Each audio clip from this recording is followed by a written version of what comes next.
Білгекүл Қадырханның екі баласы болған. Біреуі Базар Арслан, екіншісі Оғылшақ. Яғни жаңағы Қарлық Қағаны Білгекүл Қадырханның екі баласы бар. Базар Арслан және Оғылшақ деген. Енді сол Базар Арсланның баласы Сатық Боғрахан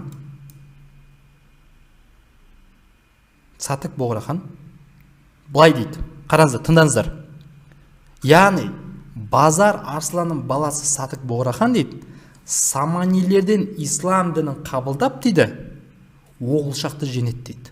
Сонда мына Базар Арсланның баласы Сатық Боғрахан жаңағы Саманилерден, Саманилер біз айтты 9 ғасырдың 20 жылы орталық Азияда Самани әулеті құрылған болатын дегеніміз. Яғни Сатық Боғрахан, Базар Арсланның баласы, Саманилерден ислам дінін қабылдайды да, өзінің ағасы кіммен соғысады екен? Оғылшақпен соғысады. Түсініп отырсыздар ғой? Сонда шатаспаймыз.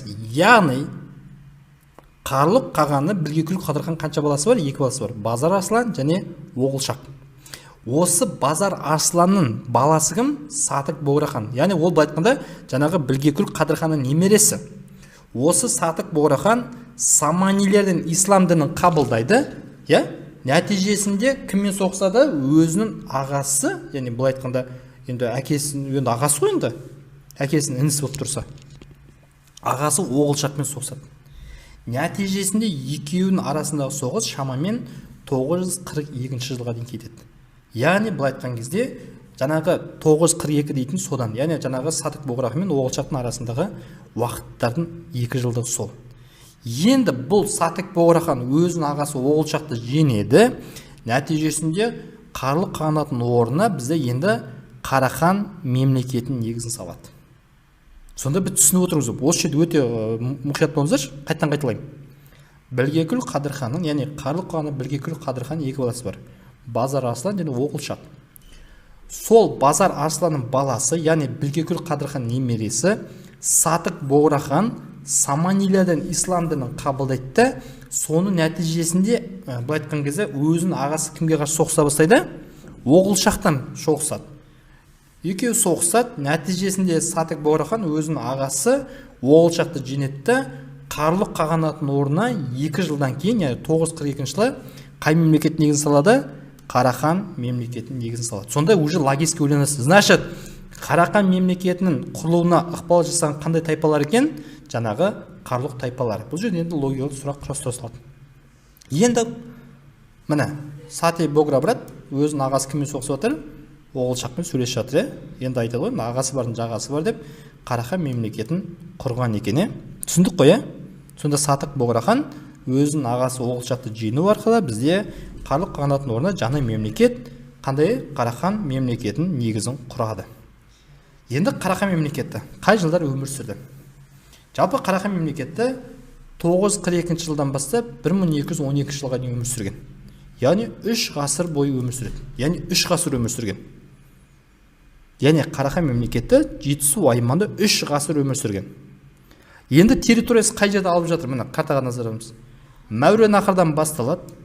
Яғни қазіргі мына Мәуереннахр Өзбекстан территориясынан және де Жетісу міне және Қашқарға дейінгі аралық, яғни Мұнараға дейінгі аралық. Өйткені айттық қой, 940 жылы Қашқардың түркі билеушілері шабуыл жасаған деп. Немесе сіздерден сұрау мүмкін, Жетісу мен Шығыс Түркістан арасы дей салу мүмкін. Сонда біз түсіндік, яғни Қарлық мемлекетінің орнына 942 жылы бізде Қарахан мемлекеті құрылады. Негізін салған кім есімен байланысты? Сатық Боғраханның есімен байланысты. Өзінің ағасы Оғылшақты жеңу арқылы. Саманилердің ислам дінін қабылдаған үшіннен кейін. Енді Қарахан мемлекеті жалпы Жетісу аймағында 3 ғасыр өмір сүрген. Сонда біз шатаспаймыз. Біз мына территорияларды білуіміз керек. Мынаны жазып аласыздар. Түрік қағанатының территориясы Алтайдан Қара теңізге дейін, Батыс түркі Қаратау мен Жоңғарияға дейін, Шығыс түрік қазіргі Моңғолия территориясы, Түргеш Жетісу аймағы, Қарлық Жетісу аймағында өмір сүрді, Оғыздар Сырдария мен Арал маңында өмір сүрген, Қимақтар Қазақстанның орталық солтүстік шығыс аймақтарында өмір сүрген территориясы. Ал сонда Қарахан мемлекетінің территориясы Мәуереннахрдан Қашқарға дейінгі аралық, немесе Жетісу мен Шығыс Түркістан арасы. Енді қараңыздар, біз осы Қарахан мемлекетінің астанасын тоқтайық. Қарахан мемлекеті негізі екі бөліктен құралған. Батыс Қарахан және Шығыс Қарахан деп бөлінген негізінен. Ең үлкен хандық ол Шығыс Қарахан болып есептеледі, яғни үлкен ордасы болып. Бұның астанасы Баласағұн қаласы, өйткені уже Лагийский білесіздер, өйткені біз айтқанбыз, Қарлұқ қағанатының астанасы бізде Суяб және Баласағұн болған. Яғни бұл айтқанда сол қала қалады, Баласағұн қаласы қалады. Батыс Қараханның астанасы бізде екі астана бұл жерде. Бірінші Бұхара қаласы қазіргі, одан кейін Самарқанд қаласы болған. Сонда бұл айтқанда Қарахан мемлекетінің жалпы үш астанасы бар: Баласағұн, Бұхара және Самарқанд. Енді қараңыздар, Қарахан мемлекетінде екі негізгі тайпа бар.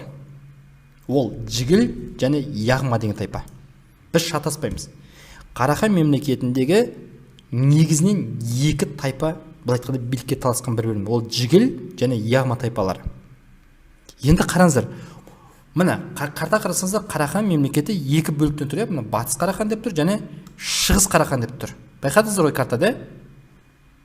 Яғни мына Батыс Қарахан, Шығыс Қарахан. Яғни бұл айтқанда мемлекеттің екі басқару жүйесі бар деген сөз. Сонда сіздерден былай сұрау мүмкін: Қарахан мемлекетінде биліктің басқару қай жүйесі қалыптасқан дейді. Яғни қандай жүйесі айтасыздар? Ол тең құқықты қосарлы. Яғни қосарлы деген екі билеуші бар деген сөз. Немесе екі басқарушы орган бар. Өйткені айтты ғой, Қарахан мемлекеті екіге бөлінген: Батыс Қарахан және Шығыс Қарахан деп. Әр жаңағы мысалы Шығыс Қараханның астанасы жаңағы Баласағұн болса, Батыс Қарахандікі бастапқы кезінде Бұхара, кейін Самарқанд. Яғни екі билеушіден тұрған, екі жақта да. Сондықтан сіздерде сұрау мүмкін, ол бұл жерден бір әдемі сұрақ құрастырады: орта ғасыр кезеңінде деп сұрау мүмкін, тең құқықты қосарлы басқару жүйесі қалыптасқан мемлекет қандай десе айтасыңдар? Қарахан мемлекеті. Себебі неге десе де айтасыңдар? Себебі Қарахан мемлекеті екі бөліктен тұрады: батыс және шығыс. Әр жаңағы хандықтың өзінің астанасы бар және өзінің билеушілері болған деп жауап бересіздер. Енді қараңыздар, біз Қарлұқ қағанатын өткен кезде айтқанбыз, Қарлұқ қағанаты Жетісуда 2 ғасыр өмір сүрген. Сонда қараңыздар, яғни Жетісу жерінде 2 және 3 ғасыр өмір сүрген екі мемлекет бар екен. Бірінші, Жетісуда 756-тан 940-қа дейін 2 ғасыр өмір сүрген ол Қарлұқ қағанаты. Кейіннен Қарлұқ қағанатының орнына құрылған 942 жылы Қарахан мемлекеті Жетісуда қанша ғасыр өмір сүрген? 3 ғасыр өмір сүрген. Сонда Қарлұқтан кейін 3 ғасыр өмір сүрген мемлекет бізде Қарахан мемлекеті екен. Бұл Қарахан тақырыбы кішкене өте ауқымды тақырыптардың бірі, сондықтан асықпай мұқият тыңдаңыздар. Сонымен түсіндік. Яғни Қарахан мемлекетінің негізін салған Сатық Боғрахан есімімен байланысты. Қарахан мемлекетіндегі негізгі екі тайпа бар: Жігіл және Яғма деген тайпадан тұрады. Және де олардың жаңағы биліктің негізгі түрі тең құқықты, яғни екі қосарлы жүйесі қалыптасқан. Және де Қарахан мемлекеті осы Жетісу жерінде 3 ғасырға жоқ өмір сүрген. Астаналары біріншісі Баласағұн, кейін Бұхара болды, кейін Самарқандқа да көшкен кездері болған. Ары қарай біз жаңа айттық, Қарахан мемлекетінде Сатық Боғрахан жаңағы саманилердің ислам дінін алғаш қабылдап тарата бастаған. Яғни жаңа Сатық Боғрахан жаңа саманилердің ислам дінін қабылдаған. Сонда сіздерден сұрау мүмкін: Қарахан мемлекетінде ислам дінін алғаш қабылдаған кім десе айтасыздар? Ол Сатық Боғрахан. Енді қараңыздар, осы Сатық Боғрахан бізде 955 жылы қайтыс болады. Оның орнына баласы Мұса билікке келеді. Яғни баласы Мұса. Енді Мұсаның кезеңінде не өзгереді? Яғни оның кезеңінде, яғни 960 жылы, яғни ғасыр айтсақ 10 ғасырда Қарахан мемлекетінде исламды мемлекеттік дін деп жариялайды. Яғни қараңыздар, Мұсаның әкесі Сатық Боғрахан саманилерден бірінші ислам дінін қабылдаса, баласы Мұса 960 жылы Қарахан мемлекетінде мемлекеттік дін деп қай дінді жариялайды? Ислам мемлекетін жариялайды. Ислам дінін жариялайды. Сонда Қазақстандағы ең бірінші орта ғасырда исламды мемлекеттік дін ретінде қабылдаған мемлекет бұл Қарахан мемлекеті. Кім есімен байланысты? Мұса қағанның есімен байланысты. Енді сұрақ туындайды: жалпы Мұса қағанның бұл исламды мемлекеттік дін деп жариялауына себеп болған жағдайлар қандай? Ол егіз 3 жағдайды қарастырады. Яғни ислам дін арқылы өз билігін нығайтуды көздейді. мұсылман елдермен байланыс орнату үшін қолданады, және де мұсылмандар қоныстанған аумақтарды қосып алу мақсатында жаңағы исламды мемлекеттік дін деп жариялаған. Сонымен біз түсіндік, яғни Қазақстанда ең бірінші исламды мемлекеттік дін ретінде қабылдаған қай мемлекет екен, және кім несімен байланысты? Жауап берейік, чатқа қарайым. 10 ғасырда исламды бірінші мемлекеттік дін ретінде жариялаған қай мемлекеттің есімен байланысты? Мен сұрап жатырмын, қай мемлекетке мен байланысты? Мұсаның есімен байланысты, бірақ қай мемлекетке қатысты? Міне, шұғыла конкретно жауап берді. Қарахан Мұса деді, болды. Енді ары қарай. Енді жалпы осы исламға байланысты атақты орыстың ғалымы болған Василий Бартольд деген осы бір сөз айтады осы тақырыпқа байланысты. Жалпы 10 ғасырдағы дейді, араб географтар дейді, түркілерді дейді, исламға мүлде жат халық ретінде сипаттайды деп жазады. Жалпы осы 10 ғасырда түркілер былай исламды қабылдаған кезде, былай айтқан кезде жаңағы жат ретінде Олжас Қараханда да қаған деп те келе береді, хан деп те келе береді, екеуі де жоқ. Бірақ көбінесе қаған деп келеді. Мұса қаған, Сатық Боғра хан деп екеуін де қолдана береді. Енді ары қарай өте мұқият боламыз.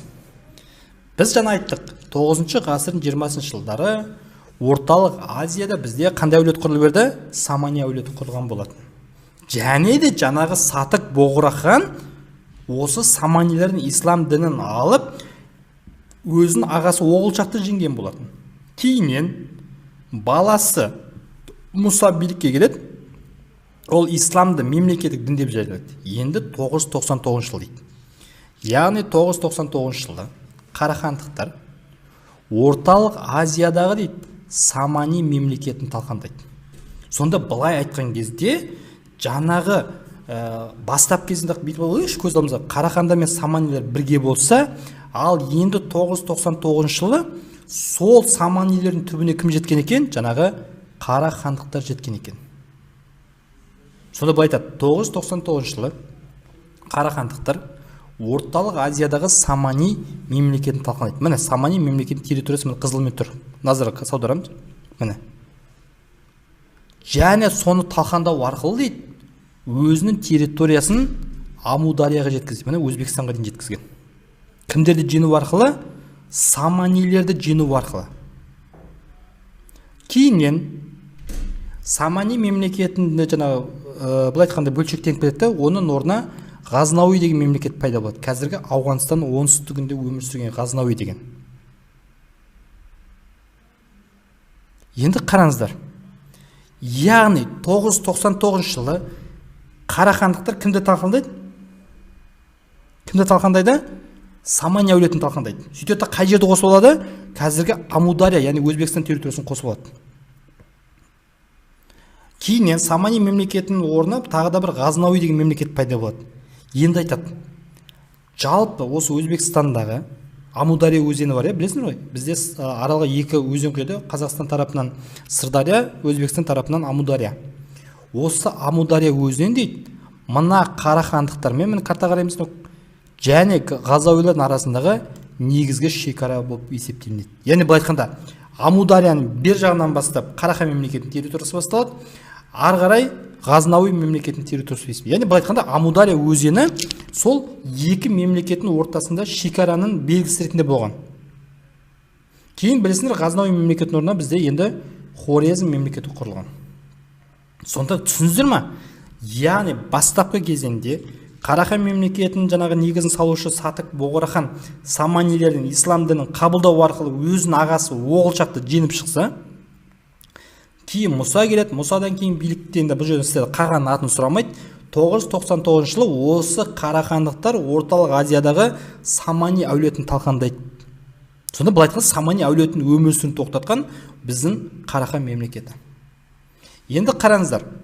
Сонда міне Қарахан мемлекетінің территориясына осы Саманилерді талқандау арқылы бізде Амудария аймағы қосылды. Міне Амудария қосылды. Енді айтады, ол кезде білесіздер, Қазақстанның Жетісу аймағынан бөлек басқа жерде Қыпшақ хандығы өмір сүріп тұрған. Бұны жеке тақырып ретінде өтеміз әлі.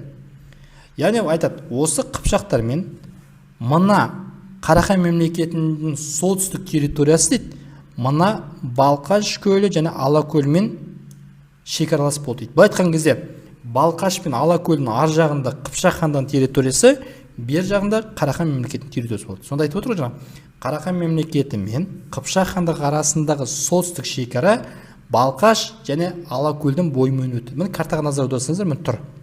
Мен қайттан басын сызайын. Сонымен қайттан сіздерге басынан түсіндірейін.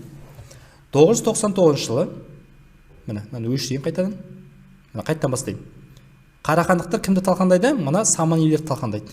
Сөйтеді да қай территорияны қосып алады өзіне? Амудария аймағын қосып алады. Кейін Самани мемлекетінің орнына Ғазнауи мемлекеті құрылады міне. Сөйтеді екеуінің шекарасын қай жерден бекітеді? Амудария өзенінен бекітеді. Яғни Амударияның бер жағы Қарахан территориясы, ар жағы Ғазнауилер, яғни қазіргі Ауғанстан территориясында өмір сүрген сол кезде. Кейіннен Ғазнауи мемлекетінің орнына бізде Хорезм мемлекеті құрылған болатын. Сосын айтады, бұл кезінде Қазақстанның басқа бөлігінде Қыпшақ хандығы өмір сүріп жатты дейді.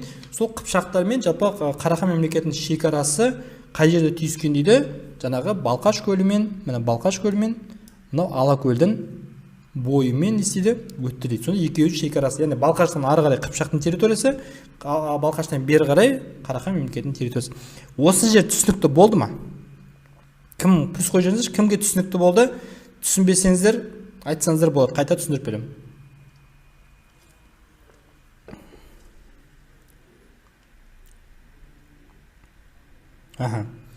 Молодцы. Кеттік. Енді, міне картаға аударайық. Міне, Амудария өзені Қарахандықтар мен Ғазнауилер арасында шекара болды. Міне, Ғазнауилер әулеті, мына Амудария өзені міне. Мына. Яғни мына жақта міне Ғазнауидің территориясы, мына қарай Қарахан мемлекетінің территориясы. Ары қарай. Енді біз жаңа айттық, Қарахан мемлекеті екі неден тұрады. Ол қай жыл болған? Жалпы бұл 11 ғасырдың 30 жылдары немесе 1040 жыл деп келеді. Яғни 1040 жыл немесе 11 ғасырдың 30 жылдары Қарахан мемлекеті екіге бөлінген міне. Батыс Қарахан және Шығыс Қарахан. Біз айттық қой, оларда екі тайпа болған, Жігіл және Яғма деген. Бұл екеуінде негізі шыққан тегі Қарлықтың тайпалар екеуінде негізі.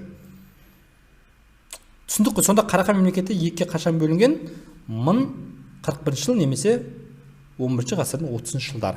Жаңа Батыс Қарахан және Шығыс Қарахан бөлінген.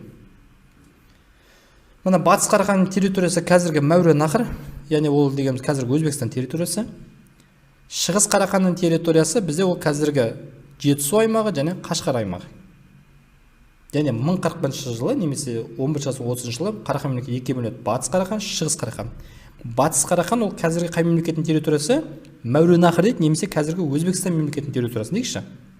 Ал Шығыс Қарахан ол қазіргі Жетісу, яғни Алматы облысының территориясы, ары қарай Қашқар деген солтүстік Қытайға жақын елді мекен. Бұны алдыңғы сабақта картасын көрсеткен болатынмын сіздерге. Енді қараңыздар. Енді айттық жаңа Батыс Қарахан, Шығыс Қарахан. Енді бұның шекарасы қай жерден бекітілген? Бұның шекарасы Сырдария өзенінен бекітілген. Яғни Сырдария өзенінің бер жағы Шығыс Қарахан территориясы, ар жағы Батыс Қарахан территориясы. Сонда біз шатаспаймыз. Мынаның нәрсені жаттаймыз былай. Басынан қарай былай болады, қараңыздар.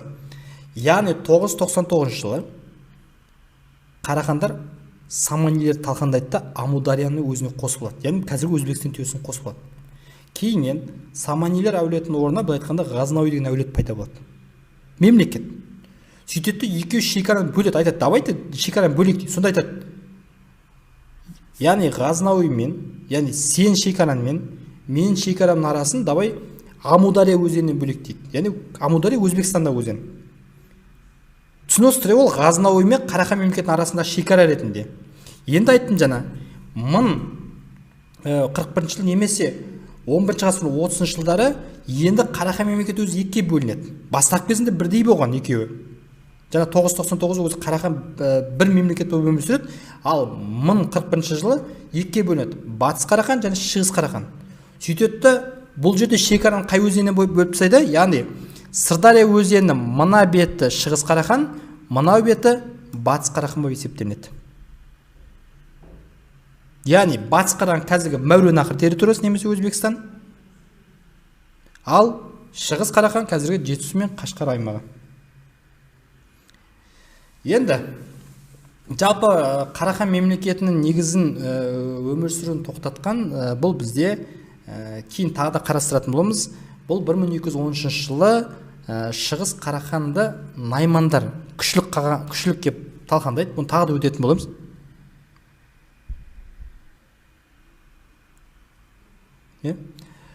Себебі кітапта сіздерде солай берілген 11 ғасырдың 30 жылдары, ал негізі ол 1040 жыл болған. Мен әшейін жазып қойдым. Сіздерде кітаптан ғасырмен сұралады.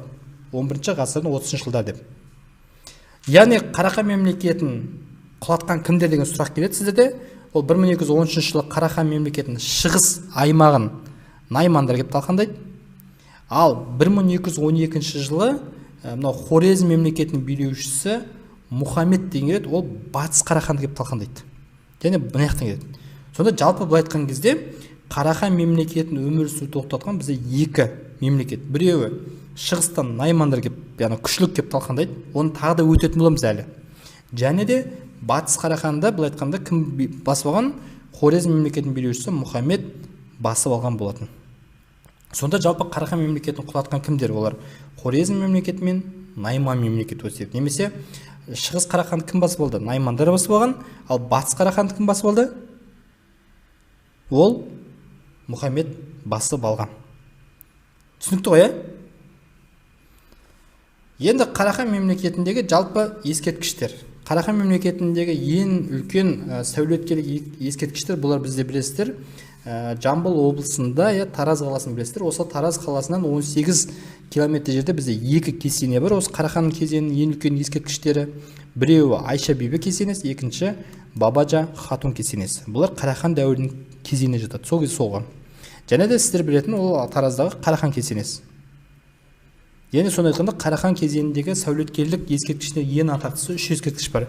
Айша бибі мен Бабажа хатун ескерткіші және де Қараханның кесенесі. Енді жалпы Қарахан мемлекетінің қоғамдық құрылысына тоқталсақ. Қандай? Бірінші, Қарахан мемлекеті кезеңінде жер иеленушіні, яғни былай айтқанда бизнесмен дейікші. Яғни Қарахан мемлекетінде жер иеленушіні бізде иқта деп атаған. Яғни бизнесмен адамды Қарахан мемлекетінде иқта деп атайды. Енді одан кейін барып әскер басына, яғни военный начальникпен дін басына, яғни имандарға ғой, берілген жерді вакф деп атайды. Яғни сонда түсіндіңіздер ме? Яғни Қарахан мемлекетінде жер иеленуші иқта, немесе иқтадар деп аталады. Ал дін басы мен әскер басына берілген жерді бізде вакфтық жер деп аталады. Және де ерекшелігі бар, вакфтық жерден ешқашанда салық алынбаған. Жаңа әскер басы мен дін басынан ешқашанда жаңағы налог жиналмаған. Енді жалпы Қарахан мемлекетінің құрылуының барысында немесе Қарахан мемлекеті өмір сүрген кезде тарихта қандай өзгерістер болды? Өте мұқият боламыз.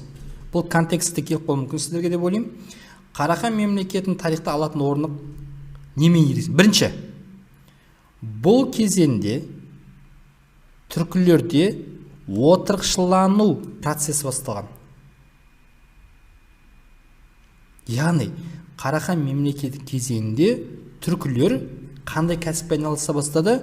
Отырықшы кәсіпке, яғни егіншілікпен айналыса бастады. Яғни егінге назар аудара бастады. Біз оған дейін көшпелі болдық қой бәріміз. Қалалар мен мәдениет дамыды, иқталық жүйе қалыптасты, яғни жер иеленуші жер қалыптасты. Және де ислам діні ол мемлекеттік дін болып жарияланды. Және бұл кезеңде араб жазуын қабылдайды да көне түркі жазуын ығыстырып шығарады. Сонда Қарахан мемлекетінің тарихта алатын орны қандай десе, былай жауап берсін. Біріншіден, ежелгі көшпелі түркілер отырықшылану процесі белсене түрде жүргізіле бастады. Исламды мемлекеттік дін деп қабылдаған, жаңағы иқталық жүйе қалыптасқан, және де араб жазуының қолдануы, немесе араб жазуын жаңа исламды қабылдау арқылы араб жазуы қай жазуды ығыстырып шыққан? Көне түркі руна жазуын ығыстырып шыққан. Бұны да жеке тақырып ретінде әлі өтетін боламыз.